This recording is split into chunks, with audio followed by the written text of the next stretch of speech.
வணக்கம். எப்பவும் போல இறை வணக்கத்தை கூறி இந்த வீடியோவை தொடங்குவோம். வக்ரதுண்ட மகாகாய சூரிய கோடி சமப்பிரபக அவிக்னம் குருமே தேவ சர்வகாரியேஷு சர்வதா.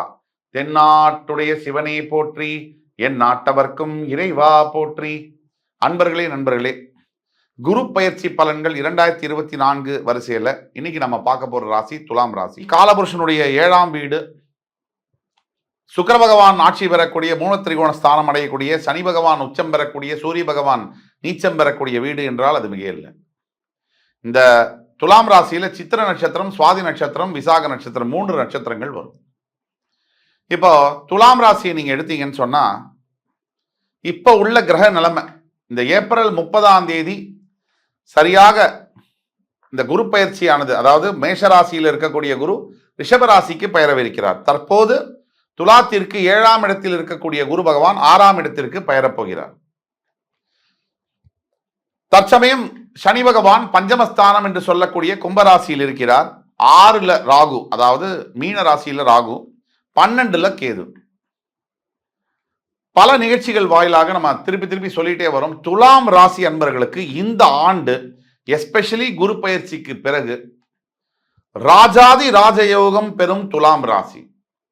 அதற்கு என்ன காரணம் அப்படிங்கிறதுல டெக்னிக்கல் ரீசன் என்னன்னு பார்த்தீங்கன்னா, இந்த துலாம் ராசியுடைய ராஜயோகாதிபதி என்று சொல்லக்கூடிய சனி பகவான் பஞ்சமஸ்தானத்திலேயே ஆட்சியாளர். பூர்வ புண்ணிய ஸ்தானாதிபதி பூர்வ புண்ணிய ஸ்தானத்தில் ஆட்சி பெறுவது. பாவகிரகங்களான ராகு 3, 6, 11 இருக்கணும். பாவகிரகமான கேது 6, 12 இருக்கணும். இது அப்படியே பிக்சர் பர்ஃபெக்ட் மாதிரி 6ல ராகு, 12ல கேது. இப்ப குரு பயிற்சியானது மேஷராசியிலிருந்து ரிஷபராசிக்கு 30ஆம் தேதி ஏப்ரல் மாதம் நிகழவிருக்கிறது. இது எந்த மாதிரியான பலனை கொண்டு வரும்? இந்த வீடியோவை நம்ம எப்படி எடுத்துட்டு போக போறோம்னு சொன்னா, தற்சமயம் துலாம் ராசிக்காரர்களுக்கு என்ன நடந்துட்டு இருக்கு, இனி என்ன நடக்க போகுது, அடுத்த 1.5 வருஷம் 1 வருஷத்துக்கு என்ன நடக்க போகுது அப்படிங்கிறத நோக்கி தான் இந்த வீடியோவுடைய டிராவல் இருக்கும். துலாம் ராசி என்பவர்களுக்கு தன்னுடைய ராசியில உச்சம் பெறக்கூடிய சனி பகவான் 5ல போய் ஆட்சியாருது. அதுவும் கும்பராசியில் ஆட்சியாருது இன்னுமே விசேஷம். எப்படின்னு கேட்டீங்கன்னா, சனி பகவான் மூலத்திரிகோணம் அடைகிறார் துலாம் ராசி, அதாவது கும்பராசியில. துலாம் ராசி அன்பர்களுக்கு 5ஆம் பாவத்தில் மூலத்திரிகோணம் அடையக்கூடிய சனி பகவான் உங்கள் ராசியில உச்சம் பெறுகிறார். இதுல முக்கியமா துலாம் ராசியில் இருக்கக்கூடிய இன்னைக்கு என்ன நடந்துட்டு இருக்குன்னு சொன்னா, கோர்ட்டு கேஸு வம்பு வழக்குல மாட்டியிருக்கக்கூடிய துலாம் ராசி அன்பர்களுடைய எண்ணிக்கை ரொம்ப அதிகமாகிருக்கு. அடுத்தவர்களுக்காகவே வாழ்க்கையை வாழ்ந்து எவ்வளவு அடி வாங்கினா கூட அந்த அடியிலிருந்து மீண்டு வராத மறுபடி அதே அடியை வாங்க துடிக்கின்ற துலாம் ராசி அன்பர்கள். ஒரு தடவை நண்பர்னால ஏமாத்தப்பட்டாச்சு. இந்த துலாம் ராசி அன்பர்களுக்கு இப்ப என்ன நடக்குது அப்படின்னா, இதுக்கு முன்னாடி என்ன நடந்தது அப்படின்னா, நண்பர்களினால் தொடர்ச்சியாக ஏமாற்றப்படுகின்ற இல்லை ஏமாறுகின்ற ஒரு ராசி அப்படின்னா துலாம் ராசி தான். துரோகத்தை சந்திக்கிறது, நம்பிக்கை துரோகம், நண்பரினால் நம்பிக்கை துரோகம். கூட இருந்த ஃப்ரெண்டு தன்னுடைய மனைவியை கூட காதலிக்க தயங்காத ஒரு ஃப்ரெண்டு, கூட இருக்கக்கூடிய நண்பன் கூடவே பார்ட்னரா இருந்து கவுத்து விட்டுட்டாரு. கம்ப்ளீட்டா பணத்தை எல்லாம் ஏமாத்தி கம்ப்ளீட் சீட்டிங் பண்ணிட்டாரு. கூட இருந்த நண்பன் சொல்லக்கூடாத கேட்கக்கூடாத தகாத வார்த்தையை நீங்கள் இல்லாத போது முக்கியமான உங்களுக்கு தெரிந்த ஒரு நபரிடம் சொல்லிவிட்டார். இந்த கூட இருந்த நண்பனால் நட்பினால் பாதிக்கப்பட்ட இடத்தில் முதலிடம் பெறுவது துலாம் ராசி. இதற்கு என்ன காரணம்? உங்களுடைய 3ஆம் இடம் எது? நட்பை குறிக்கக்கூடிய இடம் எது? தனுசு ராசி. அதற்கு அதிபதி யாரு? குரு பகவான்.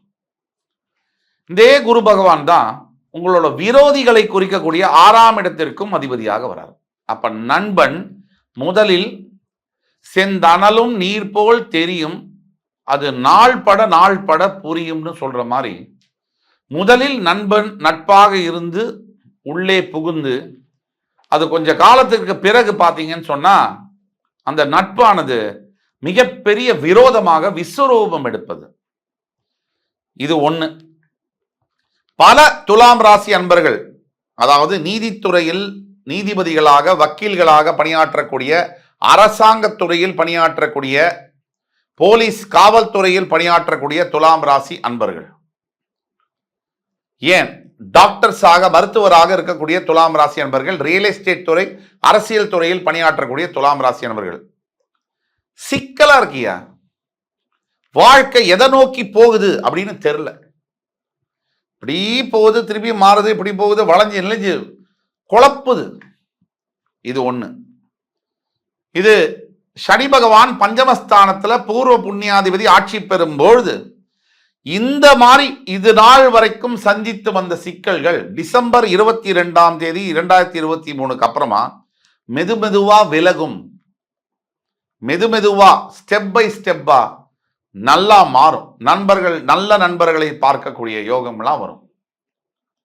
அதற்கு அடுத்தபடியாக 6ஆம் இடத்தில் ராகு இருப்பதினால் உங்கள் துலாமுக்கு ராகு வந்து நண்பன், நட்பு கிரகம். அவர் சுக்கிர பகவானுக்கும் கூட பிடித்த கிரகம். அப்ப ராகு பகவான் உங்கள் 6ஆம் பாவத்தில் 3, 6, 11 ராகு இருக்கும் போது யோகம். 3, 6, 11, 12. அப்ப ராகு 6ஆம் இடத்தில் இருக்கும் பொழுது எதிரிகளை வெல்லக்கூடிய பாக்கியம் உங்களுக்கு கிடைக்கும்.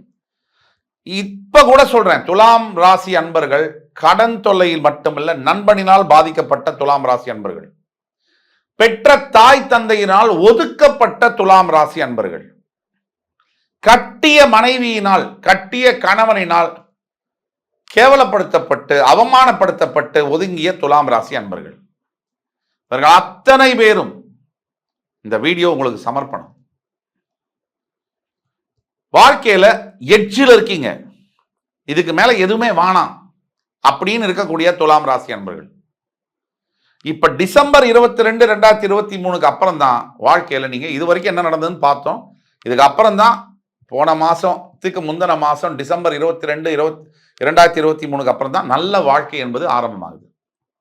அதுக்கு அடுத்தபடியாக பார்த்தீங்கன்னு சொன்னா உங்களுடைய 7ஆம் இடத்தில் இருந்து வந்த குரு பகவான், மேஷராசியிலிருந்து வந்த குரு பகவான் இது நாள் வரை குரு மாறி ஒரு எதிரி துலாம் ராசிக்கு இல்லை. இதை புரிந்து கொள்ள வேண்டும்.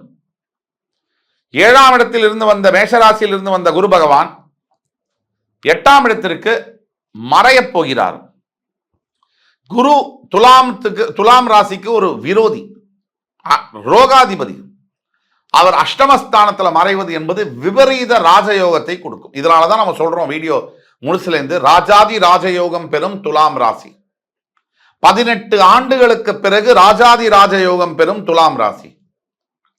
ஏன்னா குரு பகவான் ஒவ்வொரு ராசியிலும் ஒவ்வொரு வருஷம் இருப்பார். அப்ப இந்த மாதிரி அமைப்பு, அதாவது குரு பகவானுடைய பயிற்சி 12 ஆண்டுகளுக்கு ஒரு தடவை ரிஷபத்திற்கு வந்தாலும் கூட இந்த மாதிரி அமைப்பு, ராகு பகவான் 18 ஆண்டுகளுக்கு ஒரு முறைதான் உங்களுக்கு குரு ரிஷபத்தில் இருக்கும்போது ராகு வந்து மீனத்தில் உட்காருவார். இந்த அமைப்பு வந்து ரொம்ப ரேர். இன்னும் கேட்டீங்கன்னா 30 ஆண்டுகளுக்கு ஒரு தடவை தான் சனி கும்பத்துல, ராகு வந்து மீனத்துல, குரு வந்து ரிஷபத்துல அமையக்கூடிய யோகம் உங்களுக்கு வரும். அப்படி பிக்சர் பர்ஃபெக்டா இருக்கக்கூடிய யோகம் இப்போ துலாம் ராசி அன்பர்களுக்கு. இந்த 7ஆம் இடத்தில் இருந்து வந்த குரு பகவான் இது நாள் வரை திருமண தடை, திருமணம் வாழ்க்கையில பிரச்சனை, சிந்தனையில மாற்றம், கடன் தொல்லை, உறவுகள்ல மண்டையை பிச்சுட்டு கொடையிற அளவுக்கு பிரச்சனை, இதெல்லாம் கொடுத்துட்டு வந்த குரு பகவான் இந்த ஏப்ரல் 30ஆம் தேதிக்கு பிறகு அவர் 8ஆம் பாவமான ரிஷபத்தில் மறையும் பொழுது உங்களுக்கு ராஜயோகம் ஆரம்பமாகும். எந்தெந்த மாதிரி ராஜயோகம்? எதிர்பாராத திடீர் பண வரவு. ஏன்னா குரு பகவான் தனகாரகன், பணத்துக்கு அவர் தான் சொந்தக்காரர். அவர் விரோதியா இருந்து மறைகிறதுனால விரோதி கெடணும் இல்லையா, கெட்டா நல்லது நடக்கும். அப்போ தனகாரகனான குரு பகவான் உங்களுக்கு பணத்தை வாரி வாரி வழங்குவார், தனகாரகன். அடுத்தபடியாக 12ஆம் பாவத்தில் இருக்கக்கூடிய கேது, இந்த 12ஆம் பாவத்தில் இருக்கக்கூடிய கேது நிறைய இறை சக்தியை கொடுப்பார். இறைவர் சிந்தனை, பக்தி, பரவசம் போன்றவைகளை ஏற்படுத்துவார்.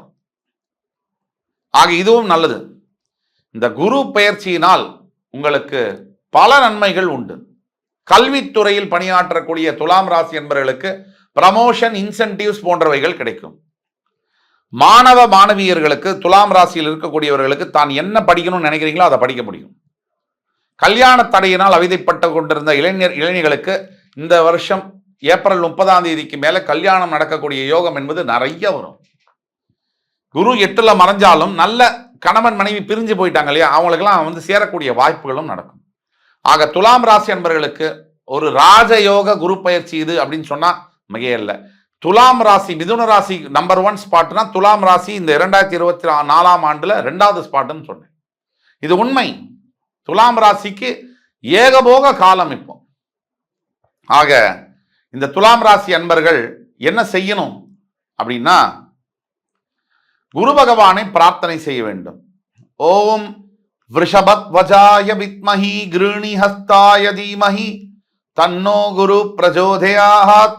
இந்த மந்திரத்தை 108 முறை நீங்கள் ஜபம் செய்து வருகையில் எண்ணியது மட்டுமல்ல, நீங்கள் நினைத்தே பார்க்க முடியாத யோகங்கள் உங்களை வந்து சேரும் என்று உறுதியாக கூறிக்கொண்டு, என் உயிரினும் மேலான துலாம் ராசி அன்பர்களே, உங்களை எல்லாம் மறுபடி வந்து சந்திக்கும் வரை உங்களிடமிருந்து விடைபெறுவது உங்கள் ஜோதிட கலாநிதி சுபாஷ் பாலகிருஷ்ணன். நன்றி, வணக்கம், வாழ்க வளமுடன்.